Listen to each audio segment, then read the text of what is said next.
elves, wee, more elves, wee. Alright everybody, welcome to the first episode of Is It a Problem, where we look at current cards in the meta and discuss if they are a problem for the long-term future of Gwent. In this first episode we're going to look at the Great Oak, so shut the hell up, sit down, and let's talk about this.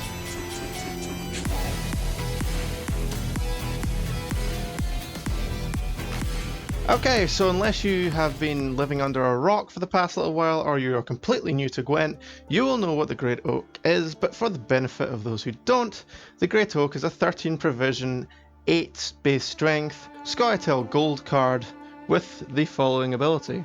Deploy, damage an enemy unit by the number of cards to the left of the Great Oak, then boost self by the number of cards to the right. I'm a big spooky tree, a spooky tree who boosts. Ooh.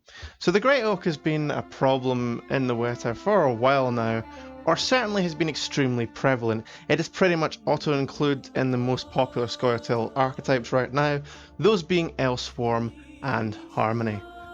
So Oak, by itself, is a very valuable card. Obviously, it really benefits from the ability of these Scoia'tael decks to fill up a row. Generally speaking, the absolute best Oak you're going to get, as of just playing the card itself, might be something around the 18-19 point mark, but that is very exceptional. Usually you're somewhere within this 8 to 16 range. For 13 provisions, on the face of it that seems kinda fine. So why is the Oak so good and so prevalent? Well, first off, those Scoia'tael decks with the wee elves, these decks are very good at getting that row full very quickly and therefore pretty much guarantee that you hit over a curve with the Great Oak. Similarly in Harmony decks, they will just stack one row, play the Oak, aka the Great Choke, aka the Great Orgy Machine. My god, look at those nails, they could be used for better things, I swear. And then the Oak not only plays for its own value, but also triggers those Harmony tags as well, which is very valuable because of the Treant tag, which is rare.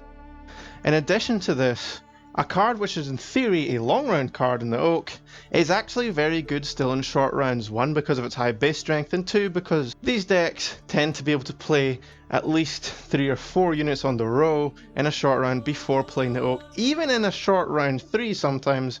So Oak is one of these cards, a bit like cards like Falibor for example, which play for a kind of minor synergy point, but in themselves are just strong cards. However, part of what allows Oak to thrive is the meta we're currently in. When you look at how the Oak trades against cards, there are cards that trade up on it, but these cards aren't generally played. These cards are row punish cards.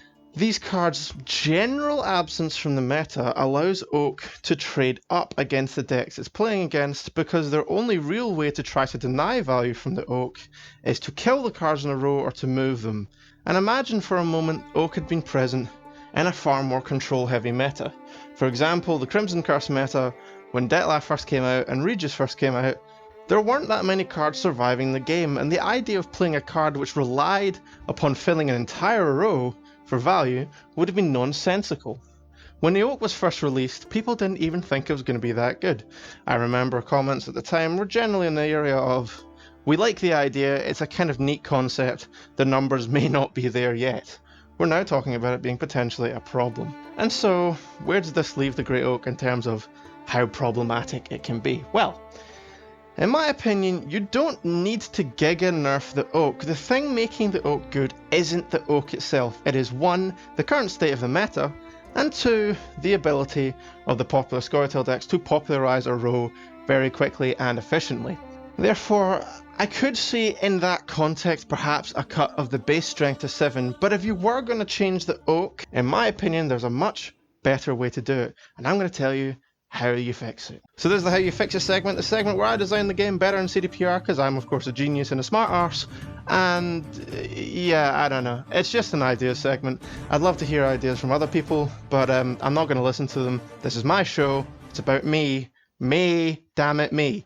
So we are going to pitch this idea for Oak.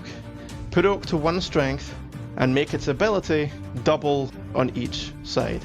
Now this may end up being initially too strong, it depends. You could have 1 damage for units on the right and 2 boost for the units on the left. This way you trade off the idea of damage the opponent versus playing for proactive points, and you play more into reset, tall removal, this kind of thing. Putting it to 7 is a minor buff for the card, because it plays under Leo and Geralt. Remember when playing under Leo was a thing? I remember when playing under Leo was a thing. What happened to you, Leo? We miss you. So let's imagine this. Let's say that the Great Oak currently is playing for around about 14 points. It plays for its 8 strength, and let's say on average you're getting 6 units across the row. If you put the Oak to 2 base strength, you can have the 2 boost and 2 damage either side, giving you the same average if you have 6 units in the row of 14 points. Again, this makes it way worse in a short round and better in a long round, meaning that the card is curved so that it forces the players to play for that long round condition and makes it less safe in a short round. Now whether you put the base strength to 2 or 1 is a little bit debatable. I think it would be interesting to see the card developed in this way, not only because it puts more points into the ability and therefore more play around and more consequence for units being removed from the row, either by removal or simply by moving the card with movement cards. Not only that, but it will result in situations where the Oak player and the player playing against the Oak has to trade off the idea of the Oak killing a unit early, such as an engine, let's say something like a greatsword, to try and hit more value versus waiting for longer to hit the bigger row value. That's just my idea, and my idea is brilliant. But do you have a better idea? No! What do you mean I can't say that to the people watching the video? But... Fine. Do you have a better idea? I bet you do. I don't bet they do. Please share it with us in the comments. Let me know why I'm an idiot, because I'm sure everyone's going to. Too long since we've had a good bandit raid.